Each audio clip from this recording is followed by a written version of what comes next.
बालकांड की समाप्ति के साथ ही एक साधक की साधना भी संपन्न होती है।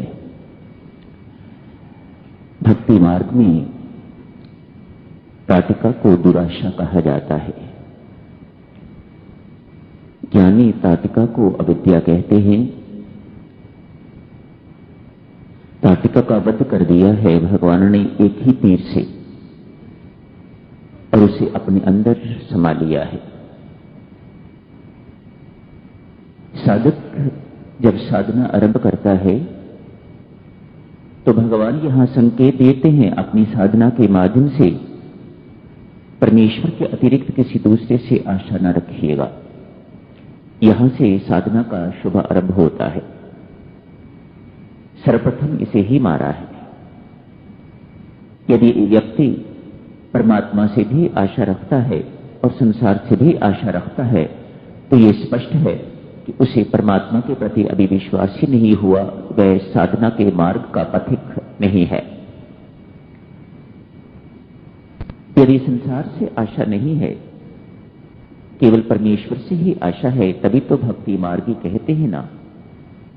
परमेश्वर से भक्ति मार्ग में ध्यान दें, जिस मार्ग के आप अनुयायी हो, भक्ति मार्ग में परमेश्वर से मांगने में कभी संकोच नहीं करना। जी भर के मांगिएगा, पर फिर उसी से मांगिएगा, संसार से नहीं। वह तभी देगा जब संसार से आप मांगना बंद करोगे।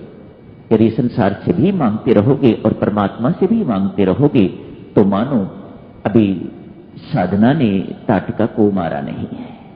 वह ताटिका जीवित है अभी, और उसके जीते जी साधना आगे बढ़ेगी नहीं। साधक आगे बढ़ते हैं। ताटिका को मार के अभी जनकपुरी नहीं पहुंचे, बाद में पहुंचेंगे। पहले अहल्या मिली है। इसका विस्तार पूर्वक वर्णन तो करेंगे रात्रि की बैठक में। इस वक्त मात्र इतना, अहल्या बुद्धि है और उसकी बुद्धि विषयासक्त होने के कारण जड़ हो गई है। स्वामी जी महाराज फरमाते हैं, काष्ठ समान हो गई है अहल्या। रामचरितमानस कहता है वह पत्थर की बन गई है, जड़ हो गई है, जड़ बुद्धि हो गई है। विषयों के प्रति आसक्ति, स्वाद, स्वाद ही भोग है। किसी प्रकार का भी स्वाद है उसे ही भोग कहा जाता है।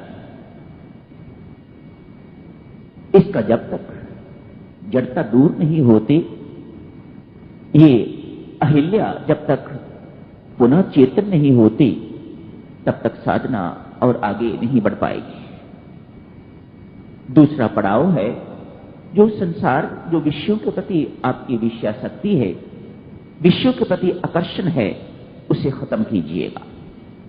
भगवान ने उसको चेतन कर दिया। अब बुद्धि जड़ नहीं है।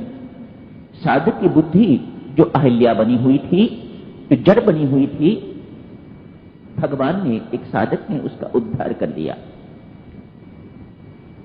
आगे बढ़ते हैं। उसके उद्धार के बाद जब विश्व के प्रति आकर्षण, संसार के प्रति आकर्षण खत्म हो जाता है, निस्सार लगने लग जाता है संसार, तो साधना बड़ी आसानी से आगे बढ़ जाएगी। एक और मुख्य बाधा अभी बाकी रहती है, उसके बाद तो कोई विशेष बात नहीं रह जाती। जैसे ही साधक जनकपुरी में पहुंचते हैं, क्या देखते हैं? वहां एक अहंकार रूपी धनुष पड़ा हुआ है। वह अभी बाकी है, इसको तोड़ना पड़ेगा, तभी जाके सीता, शांति रूपी सीता मिलने जा रही है, इससे पहले नहीं। जब तक अहंकार तनिक भी बना रहता है, थोड़ा भी बना रहता है, तब तक परम शांति की प्राप्ति नहीं हुआ करती। अभी एक मेजर हर्डल बाकी है। ये बहुत बड़ी समस्या एक साधक के सामने है, अहंकार। धनुष कहते हैं ये धनुष भगवान शिव ने दिया था। देखें किस काम के लिए दिया होगा, पर एक सोच विचार करें। धनुष कैसा जिसके साथ बाण नहीं? भगवान शिव ने दिया है, धनुष ही दिया है, इसके साथ बाण नहीं दिया। तो कोई अवश्य इसके पीछे कोई भेद होगा। भगवान की रचना किस प्रकार की है, तनिक सोच विचार करके देखें। इसको चढ़ाना नहीं है, शर्त है, इसको तोड़ना है। धनुष को तो चढ़ाया जाता है, उसके ऊपर बाण रखा जाता है, उसको ऐसे मारा जाता है, लेकिन यहां शर्त है, इसको तोड़ना है। स्पष्ट है, ये अहंकार है और इसका टूटना ही जो है वह अति आवश्यक है। इसे चढ़ाने की आवश्यकता नहीं है, इसे टूटना चाहिए। भगवान शिव से इसी धनुष ने एक बार कहा था, भगवान के पास जो भी रहता है वह चेतन रहता है, वह जड़ नहीं रहता।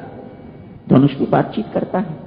भगवान शिव से कहा, महाराज क्या है मेरा जीवन, मुझे बार बार बंधना पड़ता है।